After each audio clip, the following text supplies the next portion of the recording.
স্বাস্থ্যকেন্দ্রে কি পরিষেবা পান?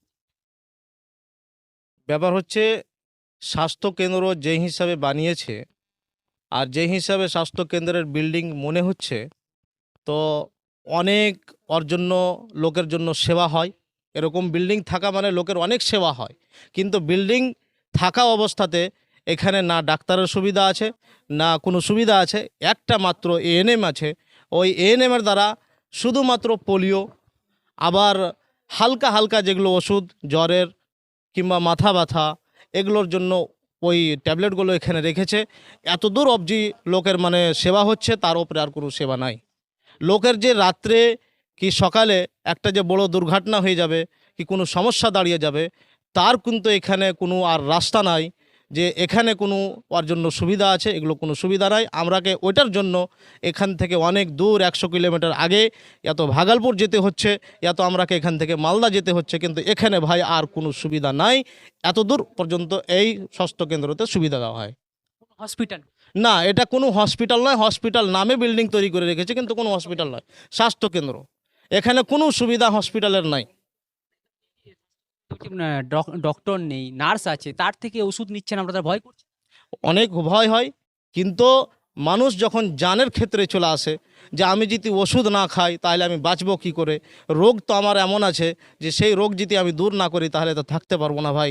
তো ওই জানকে বাঁচাবার জন্য ওই ওষুধকে নিতে হচ্ছে। কিন্তু আবার একবার ফের ভয় লাগে যে আমি তো ডাক্তারের কাছে ওষুধ নিলাম না, আমি নার্সের কাছে ওষুধ নিলাম। আর নার্স তো কোনো ডাক্তার নয়, একটা নার্স থাকে সেবা করার জন্য। কিন্তু ভাই ওই ওষুধ নিতে ডরও লাগছে, কিন্তু জানের ক্ষেত্রে ওষুধটা নিতে হচ্ছে। এই পরিস্থিতি, তাহলে শিক্ষার ক্ষেত্রে স্কুলগুলো সেই পরিস্থিতি। এখন আমরাকে মাঝ ধারে দাঁড়িয়ে রেখেছে সরকার। ওই জন্য না আমাদের জন্য স্বাস্থ্যকেন্দ্র ভালো হচ্ছে, না আমাদের শিক্ষা ভালো হচ্ছে। আমাদের যেমন স্বাস্থ্যকেন্দ্র অবস্থা, তেমন স্কুলের অবস্থা। স্কুলে আমাদের যেই হিসাবে আর যেই শিক্ষার পরিমাণ হওয়া দরকার সেই শিক্ষা আমরা পাচ্ছি না, আর স্বাস্থ্যকেন্দ্রেও আমরা সেই সুবিধা পাচ্ছি না। ওই জন্য আমাদের এখানকার যেরকম এডুকেশন হওয়া দরকার সেটা আমরা এখন পর্যন্ত করতে পারছি না। আমাদের ছেলেদের জন্য আমাদের ভবিষ্যৎ খারাপ এখন পর্যন্ত হয়ে আছে আর হয়ে আসছে। ভোটার কার্ড, আধার কার্ড, সেটা কি ওই ঝাড়খণ্ডে? হ্যাঁ, আমাদের আধার কার্ড, ভোটার কার্ড সব ডকুমেন্টস ঝাড়খণ্ডেরই। তুমি? কিন্তু জমি আমাদের এই 1932 খতিয়ান লাগু করার পরে আমাদের মানে 32-এর পরেকার জমি আমাদের ঝাড়খণ্ডের হচ্ছে। কিন্তু তার আগেকার যত জমি এগুলো আগেকার ডকুমেন্টস সব আমাদের বেঙ্গুলের হচ্ছে। ওই জন্য বেঙ্গুলের আমাদের আগেকার 1932-এর সব জমি বেঙ্গুলের পড়ছে। বাকি যত আধার কার্ড ডকুমেন্টস যেগুলো আছে আমাদের ভোটার টোটার সব ঝাড়খণ্ডের। চাকরির জন্য আবেদন করতে পারছেন ঝাড়খণ্ড সরকার?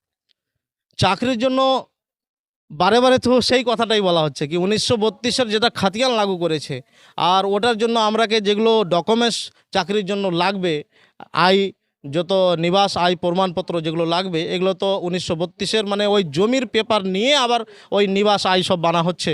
তো জমির পেপার আমাদের না হওয়ার কারণে আমরাকে ভাই চাকরি এখন অনেক অসুবিধা হচ্ছে। আর আমরা কি করব সেটা নিয়ে আমরা চিন্তা ভাবনাতে এখন মাঝ ধারে পড়ে আছি কি আমরা ওই সরকারকে বলবো না আমরা এই সরকারকে বলবো। আমরা বেঙ্গল সরকারের হলাম না আমরা ঝাড়খণ্ড সরকারের হলাম, আমরা না এই ঘাটের হলাম না ওই ঘাটের হলাম। মানে ঘাট কা ধোবি না ঘর কা না ঘাট কা, ওরকম অবস্থা আমাদের এখন হয়ে আছে। সরকারের কাছে কি আবেদন? বাংলা সরকারের কাছে আমরা আবেদন এটাই করব যে আমাদের যদি আপনারা জমি 1932-এর আগে আছে আর যেই অবস্থাতে আমাদের রেজিস্ট্রি হচ্ছে, তো সেই জমিটাকে আমাদের খারিজও করা হোক, কিংবা যেগুলো আমাদের সুবিধা একটা জমিনের মানে লোকের হওয়া দরকার সেই মতো আমরাকেও বেঙ্গুলের মতন অধিকার দেওয়া হোক। আমাদের অধিকার না থাকতে গেলে ভাই আমাদের ভবিষ্যৎ অনেক অসুবিধা হবে, আমাদের ছেলেপিলের চাকরির জন্য অসুবিধা হবে। আমরা কি দায়ী করব যে আমরা বেঙ্গুলের না আমরা ঝাড়খণ্ডের? এই জন্য আমি বেঙ্গল মুখ্যমন্ত্রীকে বলা আমি এটা করছি যে উনি আমাদের সঙ্গে একটু নিজ ব্যবহার করুন, আর নিজ বলে আমরাকে আগে নিয়ে আসুন, আমাদের সমস্যাকে দূর করুন।